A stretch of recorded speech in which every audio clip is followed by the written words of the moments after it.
Bonjour à toi qui regarde cette vidéo, j'espère que tu vas bien, pour ma part ça va. Dans cette vidéo, je viens de te présenter le programme de formation du logiciel Fusion 360 pour débutants. Alors si tu es un débutant dans la 3D, je t'invite à t'abonner à cette chaîne pour ne pas rater les vidéos qui vont venir de cette chaîne très bientôt. Ok. Alors sans plus tarder, nous allons passer au programme de formation. Ok. Alors, dans un premier temps, nous allons voir la présentation de l'interface de logiciel. Ok. Nous allons parler de l'atelier solide. On va voir les esquisses. Ok. Après les esquisses, vous pouvez voir sur l'image ici. Vous pouvez voir l'onglet esquisse. Ok. Là-bas, on a tout ce qui concerne les esquisses en quelque sorte. Ça, ce sont les raccourcis. Là, on peut voir les mêmes fonctions, rectangle, ligne et tout le reste. D'accord. Alors, je tiens à noter que les esquisses vont nous permettre d'obtenir une forme de base afin d'obtenir un volume par la suite. Vous voyez. Donc, on va partir des esquisses pour obtenir des volumes dans la majeure partie des cas. Alors, dans les esquisses, on a l'onglet créer, qui est cet onglet-ci. Je tiens à noter qu'il y a deux onglets créés. C'est pour ça que j'ai mis ici entre parenthèses esquisse. Donc, on reste dans les esquisses, on a l'onglet créer. Lorsqu'on est dans les volumes, nous avons aussi l'onglet créer. On va voir ça plus tard. Alors, dans un second temps, nous allons voir l'onglet modifier. L'onglet modifier toujours dans les esquisses. Pourquoi? Parce que dans l'onglet des volumes, nous avons aussi l'onglet modifier. Ok. Dans l'onglet modifier, qu'est-ce qu'on retrouve? On retrouve des congés, des chanfreins. On peut ajuster, prolonger, couper, changer l'échelle, décaler, déplacer et modifier les paramètres. Si nous sommes par exemple en tôlerie et d'autres paramètres que nous verrons dans cette formation. Alors, par la suite, nous allons voir l'onglet contraintes. Donc ici, on peut appliquer des contraintes dans notre esquisse. Ok. Et l'onglet contraintes, on la retrouve uniquement dans les esquisses. Donc là, on a toutes les fonctions. On a verticale, horizontale, coïncidence, tangente, égale, parallèle, perpendiculaire, bloqué, libéré, milieu, concentrique, collinéaire, symétrique, courbure. Donc nous verrons toutes ces fonctions ou alors les principales fonctions utilisées. Jusqu'à présent, on ne peut pas tout voir, c'est très très long. Ok. Alors, par la suite, nous allons voir l'onglet créer. L'onglet créer, cet onglet maintenant dans les volumes, ce qui concerne les volumes. Ok. Alors, dans l'onglet créer, on peut encore voir, on va aussi créer une esquisse ici, qui était déjà en haut. Et là, on a une nouvelle chose qui est le nouveau composant. Alors, le nouveau composant nous permet de créer un nouveau composant tout simplement. Parce qu'on va avoir créé une forme. Donc, ça c'est déjà une option un peu plus avancée qui va plus concerner les surfaces, donc les formes un peu complexes, les formes qu'on ne peut pas obtenir facilement avec les extrusions. Vous voyez un peu. Ensuite, on va voir l'onglet dérivé, extrusion, évolution, balayage, lissage, nervure, âme, gravure en relief, perçage, filetage, boîte, cylindre, sphère, tore, spie, tuyau, tout ça sont des fonctions applicables en grande partie sur des volumes. Ok. En fait, pour obtenir des volumes, ce que je veux dire, excusez-moi, pour obtenir des volumes, en quelque sorte. Alors, maintenant, dans l'onglet modifier, ce sont des fonctions applicables sur des volumes. Ok. Donc, je tiens à rappeler que ici, c'est pour obtenir des volumes, et là, c'est pour les modifier, tout simplement. On a appui tiré qui nous permet de rallonger peut-être une extrusion. Ok. On a congé, chanfrein, coque, dépouille, échelle, combiné, etc. Donc, on n'a pas tous les cités. Donc, par la suite, nous allons voir l'onglet assembler. Alors, l'onglet assembler, c'est pour assembler les composants que nous avons créés plus haut. D'accord? Donc là, on a les onglets nouveaux composants. Ça, c'est encore un raccourci. Ensuite, liaison réelle, origine de la liaison, groupe rigide, tout ça, nous allons voir dans la formation. Après, nous avons l'onglet construit. L'onglet construit nous permet de créer des plans, des axes. En bref, c'est tout ce qui concerne la construction. On peut créer des plans décalés, des plans tangents, des plans milieu, des axes passant par le cylindre et tout ça. D'accord? Ici, ce sera très important lorsqu'on va exporter dans un autre logiciel, peut-être pour faire des animations plus poussées. Ok? Par la suite, nous allons voir l'onglet inspecter. Il est là. Inspecter. Alors, l'onglet inspecter va nous permettre d'inspecter notre projet en quelque sorte. Alors, nous pourrons mesurer les distances, pour observer les interférences, analyser des courbures, analyser des herbures, pas herbures, analyser la dépouille, analyser des reliefs. Donc, il y a plusieurs analyses à faire. Alors, les principales que nous allons utiliser, c'est la fonction mesurer, afficher les couleurs des composants. Surtout, ce sera très important lorsqu'on aura des assemblages dans lesquels on retrouve plusieurs pièces. Ok. Aussi utiliser beaucoup analyse de section. Donc voilà les principales que nous allons utiliser dans cette formation. Ensuite, nous allons voir l'onglet insérer. L'onglet insérer nous permet d'insérer des fichiers extérieurs ou alors des fichiers externes à notre projet afin de compléter notre projet. Alors on peut insérer une dérivation, un décalcomanie, un canevas, et ainsi de suite. Dans les principaux que nous allons utiliser ici, on va voir comment insérer un canevas. Ok. On va voir comment insérer un fichier DSF.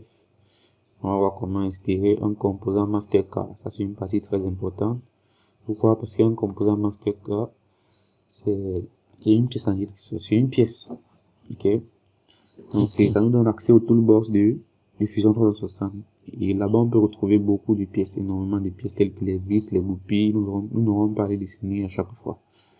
Les éléments d'assemblage, tout ça. Des roulements. Bref, il y en a tellement. Ok. Ensuite, on va voir l'onglet sélectionner. L'onglet sélectionner, c'est un peu comme dans les logiciels AutoCAD et le reste. Donc, les moyens de sélection, par rectangle, par fenêtre, sélectionner la forme libre, sélection de peinture, outil de sélection. Bref, on va parcourir ces fonctions-ci. On va aussi voir les utilités. Ensuite, nous allons passer à l'atelier tôlerie. L'atelier tôlerie, nous avons l'atelier tôlerie qui est là. Ok. Alors, voici l'onglet de l'atelier tôlerie ici. Lorsqu'on clique dessus, on tombe sur cette page ici. Alors là-bas, on peut encore voir un nouveau composant qui est presque partout déjà, il faut le noter.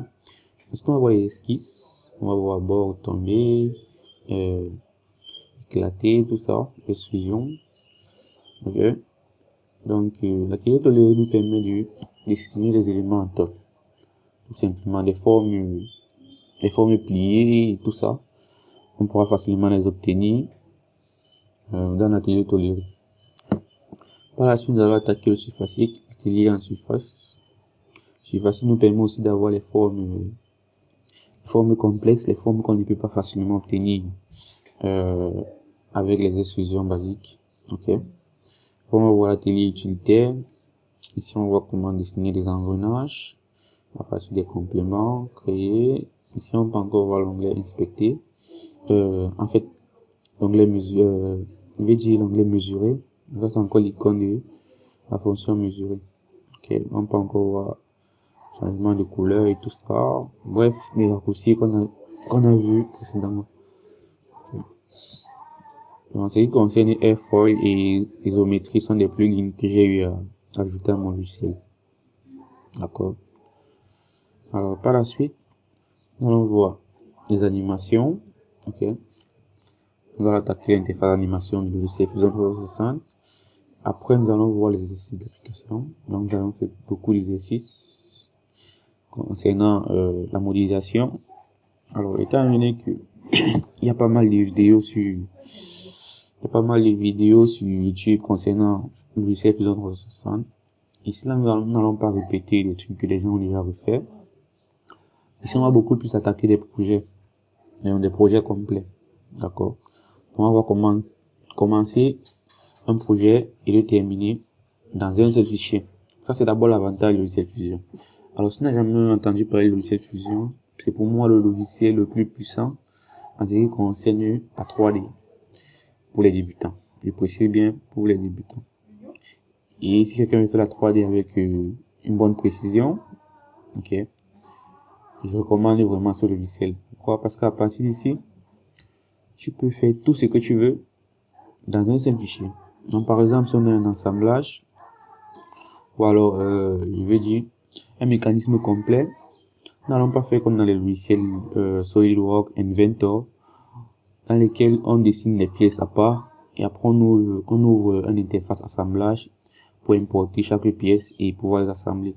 Je tiens à noter que dans ce logiciel, vous pouvez dessiner toutes les pièces dans un seul fichier, dans un seul interface, et les assembler directement. Ok? Alors à la fin, si je me rappelle, je vais vous montrer quelques projets que j'ai eu à faire.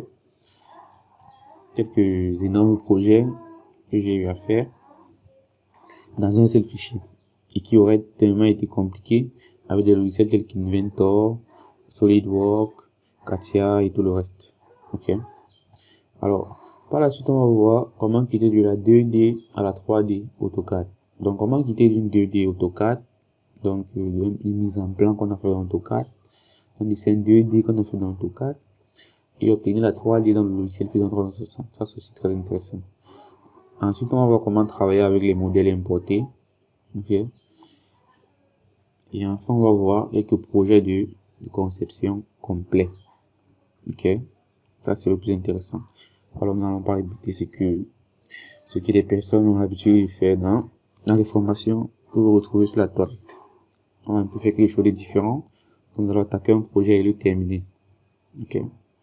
Alors, pour ne pas manquer tout ceci, je t'invite vraiment à t'abonner parce que ça, c'est le début. Ça, c'est le début. Ça, ce n'est que la présentation de la formation. Et très bientôt, nous allons commencer avec la formation proprement dite. Alors, vous allez m'excuser, je vais ouvrir le logiciel Fusion 360 pour vous montrer quelque chose de nouveau. Alors, nous sommes dans le logiciel Fusion 360. Voilà, on va dire tout simplement Fusion 360. D'accord, c'est mieux comme ça. Alors, ça, c'est un projet, de vibreur. C'est un vibreur de papin que j'ai fait dans le logiciel Fusion 360. Ok. Ouais. Donc ça, c'est une pondeuse de papin, voilà un vibreur qui permet d'obtenir 5 papins à la fois. D'accord. Alors, je tiens à rappeler que ce projet a été fait dans uniquement ce fichier. Ok. Ouais, un peu la facilité des choses par rapport à d'autres logiciels. S'il fallait peut-être dessiner châssis ici, on appelle ça châssis, oui. Il fallait peut-être le dessiner à part. Dessiner la deuxième partie du moule c'est à part. Vous voyez un peu, donc à chaque fois vous allez venir mesurer les dimensions et tout ça pour aller dessiner chaque pièce, d'accord, parce que il faut dire à la fin, il faut mentionner qu'à la fin tout va être assemblé pour former un seul. Donc ici là tout a été assemblé correctement. Vous voyez, je peux effectuer les mouvements là, donc tout a été assemblé directement ici. Et l'avantage c'est que on peut se référer d'une pièce pour dessiner les autres. Ok, donc je peux m'appuyer sur une pièce pour dessiner toutes les autres pièces. Donc une pièce peut me servir de référence pour pouvoir obtenir une autre pièce. D'accord. Donc c'est un peu ce que je voulais vous montrer ici. On verra bien ça dans la formation. Je t'invite à t'abonner tout simplement. Et puis nous allons voir tellement de choses. Ok. Merci d'avoir regardé cette vidéo jusqu'à la fin. Et à la prochaine.